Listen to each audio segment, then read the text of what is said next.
It's a story we hear every day. Forests destroyed. Oceans overfished. And the atmosphere polluted. The story of paradise lost. We've changed the face of the earth. We've even changed the climate. It's time we changed.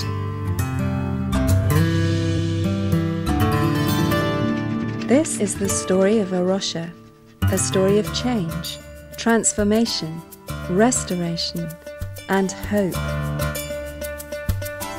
Rocha is an international conservation organization that's working to show God's love for all creation. We are committed to environmental action through community-based conservation projects.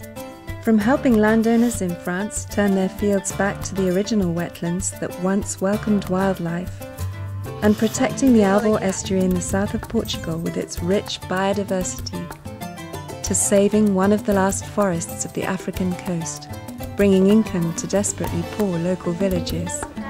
Rocha has grown over the last 2 decades into a global family of projects working on 5 continents. Yeah, I found this one. Underlying all we do is our biblical faith in a living God who made the world, loves it, and entrusts it to the care of human society. It's why we're passionate about what we do.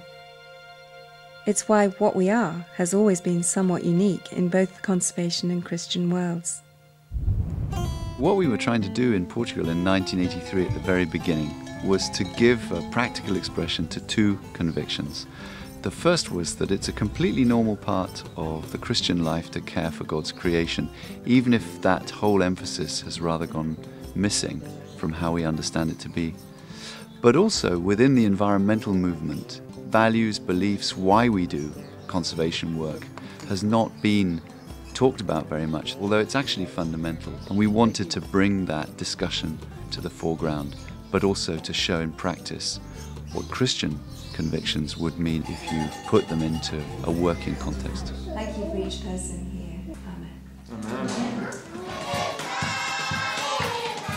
We're now seeing tremendous possibilities for Rocha developing worldwide, and one particular thing is exciting us, and that is that often where you find biodiversity hotspots, and those are relatively small areas on the planet, you sometimes find major concentrations of Christians as well.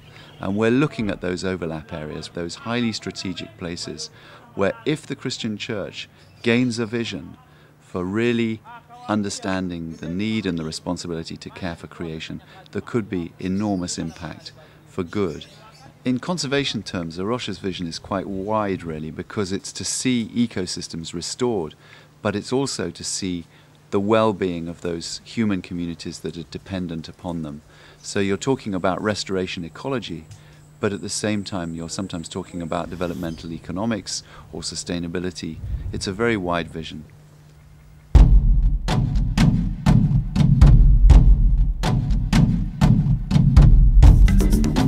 Environmental degradation and climate change hurt poor people the most. There's a misconception that investing in conservation is contrary to investing in people's livelihoods, that it's a luxury.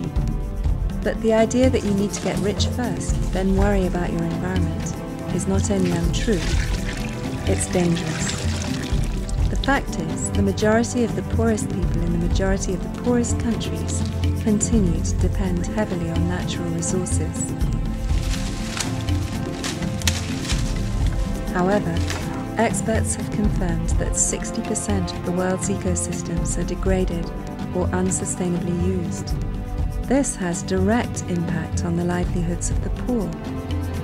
They concluded, if we want to cut in half the number of people living in extreme poverty and meet the Millennium Development Goals to reduce poverty, hunger and disease by 2015, the world's natural resources need to be managed sustainably.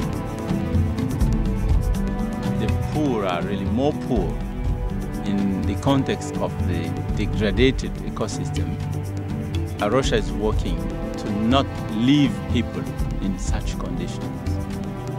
terms of allowing people to be really happy, to live in a very stable ecosystem. In that sense, Rocha is, I think, working at the foundation of the poverty. The foundation is the spiritual one and the environmental one. The rural poor depend directly on the natural resource base. This is where the pharmacy is, this is where the local supermarket is, this is, in fact, their fuel station, it is their power company, it is their water company. What would happen to you if these things were removed from your local neighborhood? Sustainable development is very important for the population. And when Rocha is working for biodiversity and when Rocha is working against the deforestation, Rocha is really fighting against poverty. We cannot separate the taking care of the earth and taking care of so many people who are so poor in the world. All over the world, Christians are waking up to their urgent responsibility to care for God's beleaguered creation. The challenge is to all of us. Time is running out.